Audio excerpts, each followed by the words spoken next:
Now you're about to enter a season that you ain't never seen before. And now I'm about to prepare a table in front of your enemies. And I'm gonna make your enemies your footstool. I hope it know for the tagging. You know this cookie's for the bagging. Kitty, kitty, baby, get her things to rest. Cause you don't. Hey guys, welcome to another video. So today's video will be about why you should not give up because your breakthrough is coming. And I will be telling you guys signs of how you know that you're at your threshold. If you're new here, make sure that you like, comment, and subscribe. And if you're a returning subscriber, thank you for watching. I wanted to do this video because I feel like a lot of people are in the same season that I am right now, where you're tired of trying, you're tired of getting back up and being pushed back down, you're tired of the heartbreaks, you're tired of the betrayals, you're tired. And that's the season that I feel like I'm in right now. I'm just so tired. I tried everything. I've been seeking, I've been praying, I've been doing everything that I feel like I'm supposed to do, and I still feel like everything that I'm doing is just not enough. I feel like a lot of God's children are in the same season. God gave me a revelation the other day when I was just having a heart-to-heart with him. So I just wanted to share what he revealed to me. Without further ado, let's get into the video. The first sign of how you would know that you're at the threshold and that your breakthrough is coming is you will experience loss after loss. I'm talking back-to-back losses of things just happening out of the blue, and you're just at the point where you're like, okay, what's next? What else can go wrong now? And the loss could be a death of a family member or a friend, the loss of a job, loss of an income, the loss of a home, and it just won't be one thing. It'll be one thing after another after another. When the enemy can't touch you, he'll try to come after the people that you love or try to take things that he know will really hurt you. Please excuse the noise that you hear in the background. They're doing work downstairs in my neighbor's home, so it may be like a little noisy because they're drilling, but I don't have time to sit and wait for them to get done what they're doing. I'm going to go along with the video anyway, so please just excuse the noise. Back to the video. If you're taking loss after loss after loss and things keep reoccurring and happening in your life, you got to understand that it had to pass through God's hands in order for it to even happen. The enemy cannot do anything unless it goes through God's hands first. And a good example of that is Job.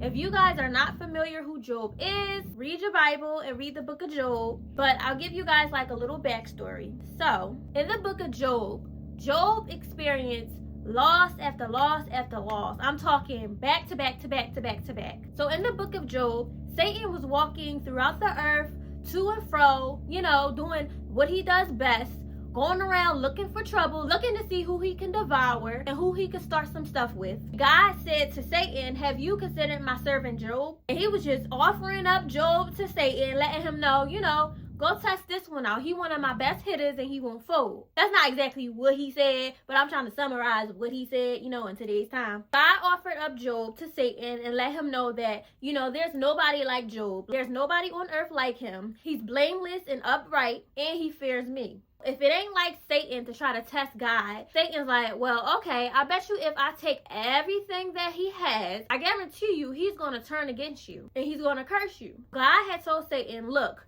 you could go ahead and take whatever you want, do whatever you want to Job, but do not touch him. So Job ended up losing his home, his property, his animals, his children had passed away. He literally lost everything. And in that story, God only told Satan to go test Job because God knew that Job would not fold. He knew that Job was strong enough to withstand all the tactics, all the losses, everything that Satan was going to try to do to him. God knew that Job was strong enough to withstand it. Every test that Satan threw Job's way, he passed with flying colors. All because, why? Job ain't no weakling. Every attack that was sent his way, he never cursed God. He never turned his back against God. He might have fell down, but he still got back up, tried again, and never lost his faith in God. With all that being said, if you are being faced with trials and tribulations and it's always one thing after another and you're taking loss after loss after loss, God would not have allowed Satan to even test you and take whatever has been taken from you if he didn't know that you were strong enough to withstand all of the tactics, all of the tests, all of the trials. He knows it's in you. A lot of the times, God needs you to go through those trials. He needs you to go through all them tribulations. Why? Because one, we're not exempt from being tested, and we are not exempt from any losses. Yes, we are children of God, but as children of God, we're always going to be faced with some type of obstacle. God is trusting in us to pass every test, and when you don't pass the test, he's going to keep allowing the enemy to send more and more and more tests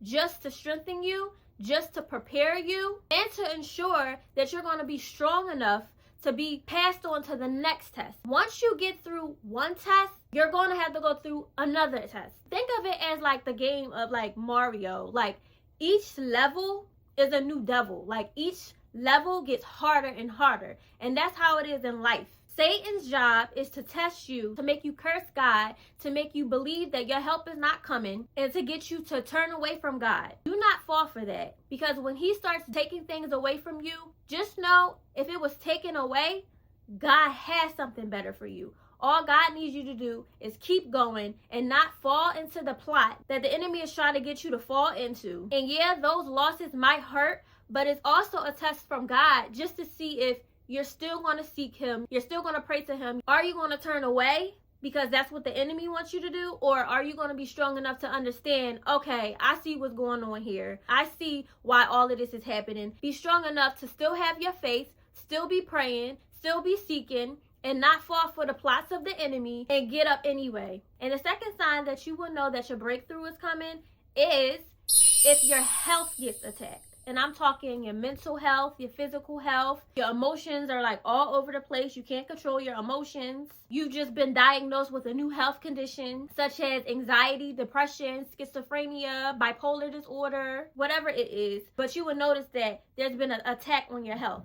And those doctors that diagnose you with these health conditions, they are not God. You can be diagnosed with a health condition today, and the diagnosis could be gone by tomorrow, because that is the type of God that we serve. Your faith could literally heal you. Whatever sickness that you're battling, or whatever health diagnosis that they said that is terminal, and they tell you, oh, you only have like less than a year to live, you only have like 6 months to live. If you keep your faith in God, you'll go into your next doctor's appointment, and they'll be looking for the cancer. They'll be looking for whatever the disease is, or the diagnosis is, and it will be gone. That happens all the time. You have to have more faith in the healer than the actual health condition. If you have the faith to believe that you will be healed, then you will. But if you sit and you stress about the health diagnosis, the diagnosis will literally kill you. You hear it all the time, like people are diagnosed with like a terminal health condition or disease. Soon as they find out that they have the disease or the health condition, they start stressing about it. It will actually make the diagnosis worse. You'll be gone by tomorrow just because you're stressing about it. You're harping over it. You have more faith in those doctors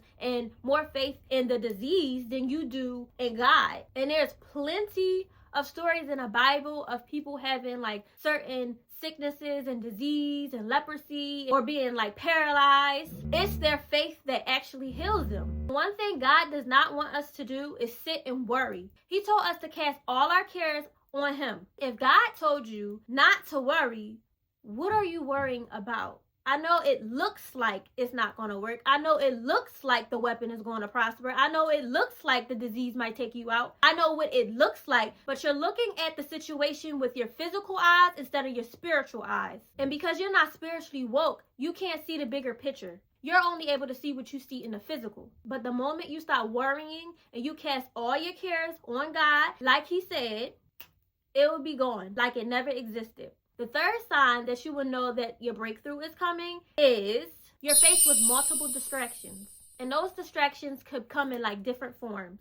It could come in the form of taking multiple losses, like how I said in point number 1. The distraction could be like a betrayal from a family member or a friend or a co-worker. It could be heartbreaks, and that's the biggest one. The biggest distraction is a heartbreak. I swear, it really is. Whatever the distraction is, just know that it was sent to derail you and take you out of alignment. The enemy will try to hit you where it hurts. For me personally, I've experienced a lot of betrayal from like family and friends. Betrayal is always going to come from the people closest to you. And why is that? Because The enemy wants to use it as a distraction. The enemy wants to take you out of alignment. The enemy wants to steal your hope. The enemy wants to stray you away from God. So he will use the people closest to you to try to hurt you. And another big tactic that the enemy likes to use, loves to use, is he will send a man or a woman in your life, counterfeits, okay? Coming to you as if they're the one when they're not. Once they're done with you, you're heartbroken. People will get in the wrong relationship, the wrong marriage, and invest a lot of time in this person. And now that you're heartbroken, you lose all faith and trust in men and women. You don't believe that you'll receive the person that God has for you. You're burnt out because you keep meeting counterfeit after counterfeit, and you don't even believe that true love exists. You lost all hope that you'll get married. You lost all hope that you'll meet the right one. That's what the enemy wants you to believe. But you gotta know, that is a lie from the enemy. He's always gonna send people or things to come your way, to try to hurt you, to try to plant seeds of doubt in your head, to make you lose faith that something really good will happen for you. Don't believe it. Don't even fall for it. The enemy's job is to steal, kill, and destroy. Once you get hit to what he's doing, you'll be smart and wise enough to not fall for his tactics and believe the lies that he tried to plant. And number 4, there will be multiple attacks on your character. When you are almost at your breakthrough and you're at the threshold, you will have people try to come for your character and try to take you out of character. You'll be talked about like a dog. There'll be rumors coming each and every direction. Your name will be slandered through the mud. You will be tested and provoked. And all that is a test from God. So do not feed into the rumors. Do not feed into the lies. Don't even try to defend yourself. Let them talk. You want to know what happens when you try to defend yourself, when God told you that you don't need to do nothing because he will defend you? But what happened is you'll hear a story, a lie. You go to try to defend yourself. You get out of character doing exactly what they wanted you to do because they knew if they talked about you or they pressed certain buttons and provoked you, they already knew that you would want to fight. They already knew you was going to curse them out. They already knew you were coming and you probably was going to come in swinging. They already knew that that was going to happen, or that's what they wanted to happen. They wanted to get you out of character. They wanted to take you out of alignment. They wanted to see you get angry. They wanted to press your buttons just so they could go back and say, you see, I told you she was a fighter. You see, I told you she had anger issues. You see, I told you she wasn't a good person. You see. All they want to do is set you up just to try to prove a point, just to try to assassinate your character, just to show that you aren't who God called you to be. The thing is, people can see the light in you. They know exactly who you are. When they see that you have light in you, the light that you possess inside of you, people can't take that. They don't like it. They don't like that you're anointed. They don't like that you're blessed. They don't like that you have a perfect marriage. They don't like that you have a household of kids because they don't have any. They don't like that you have a good job. They don't like that you have a good life. They don't like any of that. So what are they going to do? They want you to be just like them, not have anything. Whatever good that you have, whatever life that you have, whatever the husband or the wife that you have, whatever the kids you have, whatever you possess, they want. And they want to destroy it. And they want to take it. And they want to interfere with it. And they want to bring you down. And they want to dim your light. Don't even fall for it. Do not fall for the tricks. Do not fall for the schemes. Do not fall for the lies. Do not try to defend yourself. Silence is golden. Everything does not need a reaction. You don't have to react to everything that you hear about you. You don't have to react to the lies that you hear about you. You don't have to do any of that. If they think you're crazy, let them think you're crazy. If they think you're weak, let them think that you're weak. You have too much to lose to be falling into the little plots and the schemes and the tactics that the enemy wants to try to use, trying to use people to get you out of character and take you out of alignment. Don't even let it bother you. Your silence will be enough. So when there's attacks against your character, know that the enemy just wants to test you, to take you out of alignment, and it's a test to see if you're going to fall for the plots and the schemes. Because if you're still weak enough to still fall for the plots and the schemes and the tactics that the enemy tries to throw your way, it shows that you're not strong enough. It shows that you're not wise enough. And God is going to continue to allow those attacks to come until you're strong enough to recognize, until your spiritual eyes are open to see that this is all a plot and a scheme. God wants to see how you're going to handle the situation just so you can get passed on to the next level, just so he can release what he has for you. If he releases it now, what are you going to do? You're going to mess it up for yourself because you're still quick to be angry, still quick to fight and defend yourself. You can't go into your next season with your old habits. All of that got to stop. God wants to see, are you going to turn from your wicked ways? Are you going to stop being quick to be angry? You can't go into your next season with that same attitude. He can't give you the husband or the wife he has for you because you're too argumentative. He can't bless you with the kids yet because you still get angry and you have little patience. So what happens if he blesses you with that family and with those kids, and those kids accidentally spill something on your white couch?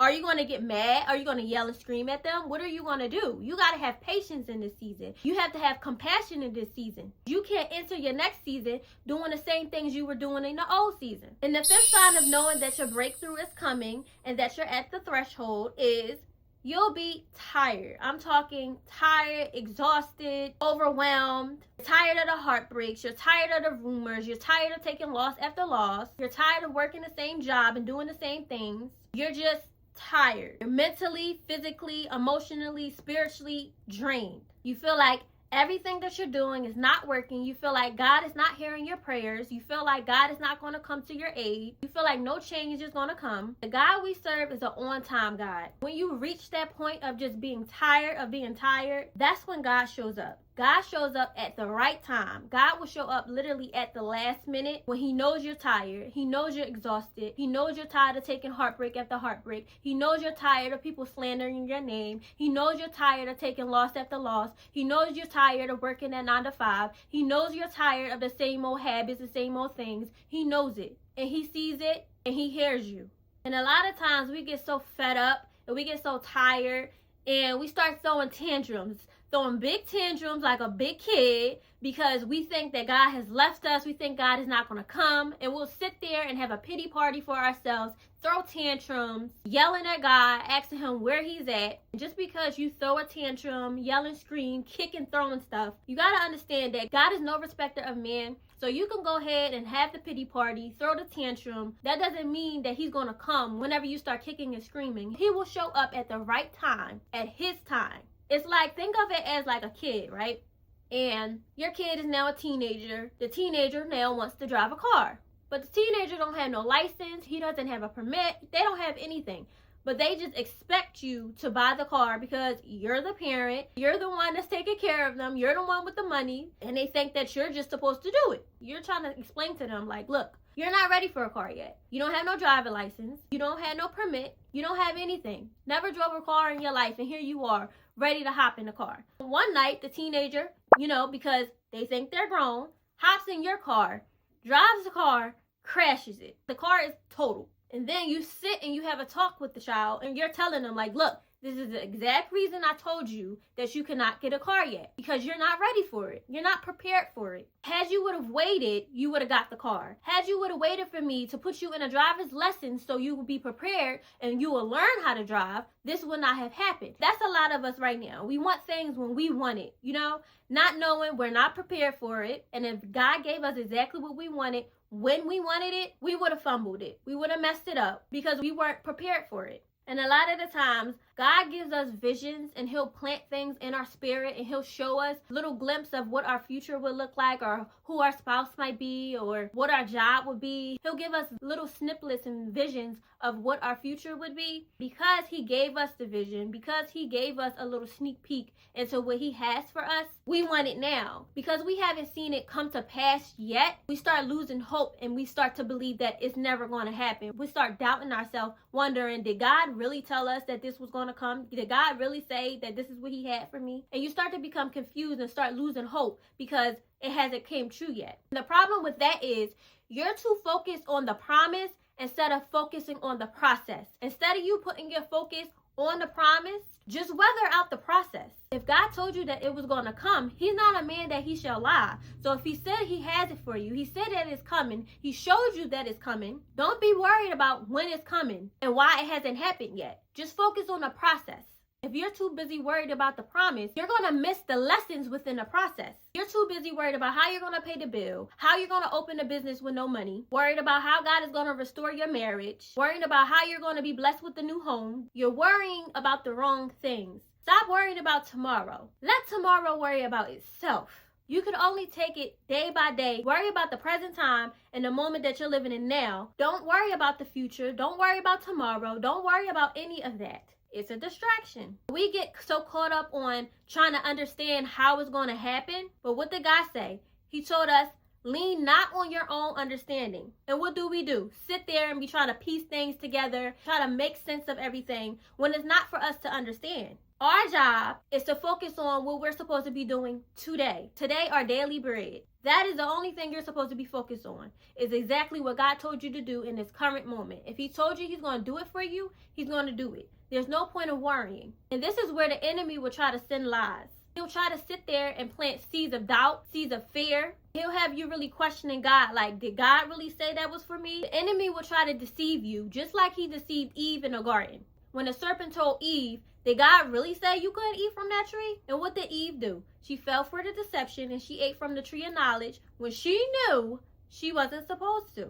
And then what happened? Then they hid from God. When God was calling out for Adam and asking him, where are you? Adam hid because he was naked. God was like, who told you that you were naked? In other words, God is like, who told you that lie? And why were you deceived? And were you that naive to sit up there and believe it? That is a question that God has for all of us. Who told you to lie? Who told you I wouldn't restore your health? Who told you I wouldn't mend your marriage? Who told you I wouldn't bless you with the children? Who told you I wouldn't give you the job? Who told you I wouldn't bless you with the home? Who told you that I wouldn't restore your finances? Who told you that? And because you started watering that seed of doubt, that seed of fear, that seed of lie, that seed of anxiety, that seed of depression, that seed of jealousy, that seed of envy, that seed of anger, whatever seed that the enemy tried to plant inside of you, you started watering that seed. You started to believe in that seed. And you started to believe in the lie. You started to believe in all of the things that the enemy stored up in you to make you turn against God, to make you feel like there's no help coming, to make you give up your hope, to make you stop having faith.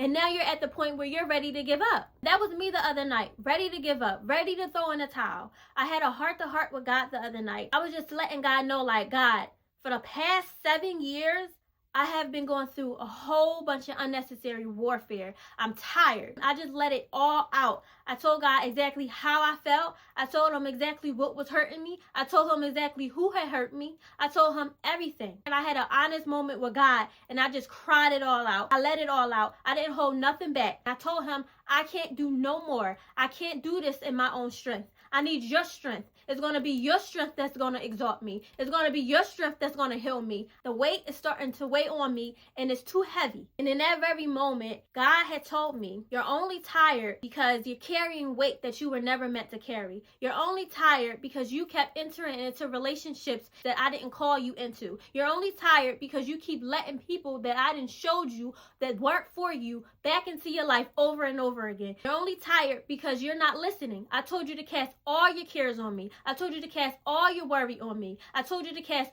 all your anxieties on me. Because you didn't listen, and because you tried to take things in your own hands, and because you're trying to do it within your strength instead of doing it with my strength, and because you haven't surrendered yourself to me, you're tired, you're exhausted, you're burnt out. In this very moment, I need you to do exactly what I told you to do and cast all your worries on me. God said, come to me with that little mustard seed of faith that you have. Come to me with that little strength that you have. Come to me with your fear. Come to me with that anxiety. Come to me with that depression. Everything that you're holding in, let it out. Let it all out and give it all to me. God said, it's time to let go of all the things that I told you to let go of. It's time for you to stop worrying. It's time for you to stop letting people back in your life that I told you to let go of. It's time for you to let go of that rejection. And when it comes to you thinking that people are sleeping on you, it's not them that's sleeping on you. It's been you that's been sleeping on you. All them people that hurt you, all them people that betrayed you, all them people that walked all over you and didn't appreciate you, they knew exactly who you are. They seen the light in you. It was you that didn't see it in yourself. Because your guard was down, and because the veil was over your eyes, and because you couldn't recognize the tactics that the enemy was sending your way, you weren't woke. You were sleeping. So it's time for me to wake you up. So it's time for me to send them a text. So it's time for me to let them break your heart. So it's time for me to allow them to walk away from you. So it's time for me to take the job. It's time for me to take the home. It's time for me to take those children. It's time for me to take away those finances. In this next season that I'm sending you into, I need you to be woke. I need you to be up. I need you to be aware. I need your spiritual eyes eyes to be open. This is not the time to be worried about who walked away. This is not the time to be worried about anything other than what I told you to be worried about. What I need you to do in this very moment is to get up on your feet and do exactly what I told you to do. I know exactly who I called you to be. You know exactly who I called you to be. You're exactly where I need you to be at this current time. I know you're tired. I know you're weary. I know you feel like giving up. I know you feel like your help is not going to come. But what God needs you to do is get back up. What God needs you to do is try again. All he needs you to do is come up a little higher. God is saying, in the season that I'm about to take you in, I need you to start praying a little harder. I need you to start seeking me a little bit more. I need you to start getting in your word and reading your Bible a little bit more. I need you to start fasting a little bit more. Don't give up on me now. Don't fall for the tactics now. In this season, I need you to have gratitude. In this season, I need you to fight like you never fought before. I need you to pray continuously. I need you to humble yourself under my hands. And I need you to come to me as you are, just the way you are. And when you're finally ready to surrender yourself to me and sit in a passenger seat and let me be the driver, and then I can show you how I'm working everything out for your good. Then I can show you why that divorce was good for you. Then I can show you how the affliction was good for you. Then I can show you why the heartbreak was good for you. Then I can show you why that loss of the job was good for you. Then I can show you why that hurt and that pain was good for you. I didn't allow all that happened to you to hurt you, but instead I allowed it to happen to you so I can strengthen you. I allowed it to happen so that I can start pruning you. I allowed that to happen so that you can have endurance. I allowed it to happen so you can now have wisdom and get a revelation of who your Father is and how I can make the impossible possible. I allow everything that has happened to you happen to you so I can increase your discernment. So you will never have to go back to another season of lack. You will never have to experience another heartbreak. You will never be living paycheck to paycheck again. You passed all the trials and tribulations and you passed all the tactics from the enemy and you now have wisdom and you now know how to apply that wisdom. And now that you're woke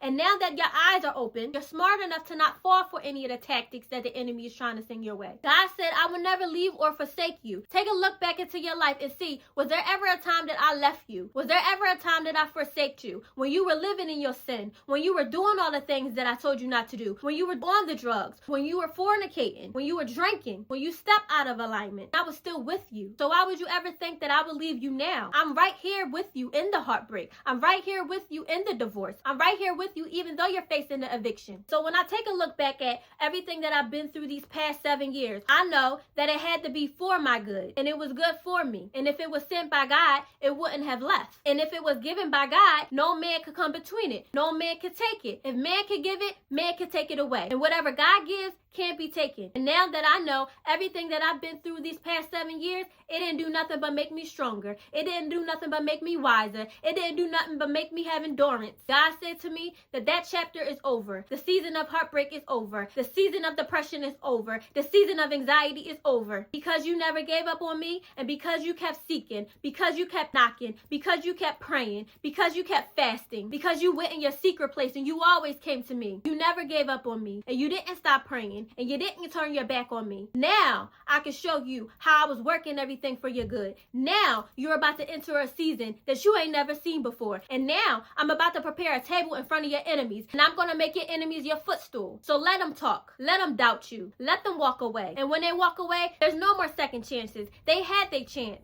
You gave them multiple chances and they ruined it. There's no more busing U's. The road is closed. That season has ended. You didn't go through what you went through these past 7 years for nothing. The number 7 represents completion. So now you're entering into a new season full of nothing but milk and honey, filled with nothing but consecutive wins. God said you can finally rest. And when you rest in me. Rest knowing that I worked everything out for your good. The next time the enemy wants to send something your way, know what time it is and know that it ain't nothing but a distraction. Know that he ain't trying to do nothing but send something your way to take you out of alignment. You don't gotta stress no more. You ain't gotta cry no more. You ain't gotta worry no more. And remember everything that I told you. I told you this too shall pass. I told you to humble yourself under the mighty hand of God. I told you everything will work together for your good. I told you that you are more than a conqueror. I told you to cast all your worries on me. God is within you so you won't fail. So what you worried about? So that is a quick word that I have for you guys today. If I'm feeling this way, I know there's other people out there feeling the same way that I feel. God just wants us to know to keep the faith in him and just to know that things will get better and our help is coming. So don't give up now. And of course, I'm going to end this video off with some scripture. And today's scripture will be from Jeremiah chapter 29 verse 11. And it reads,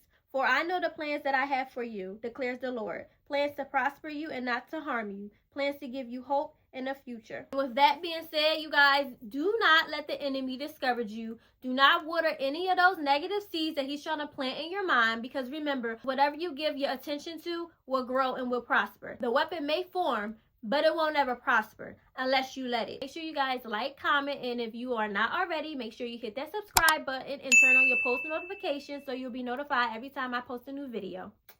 I hope you know I'm for the tagging. You know this cookie's for the bagging.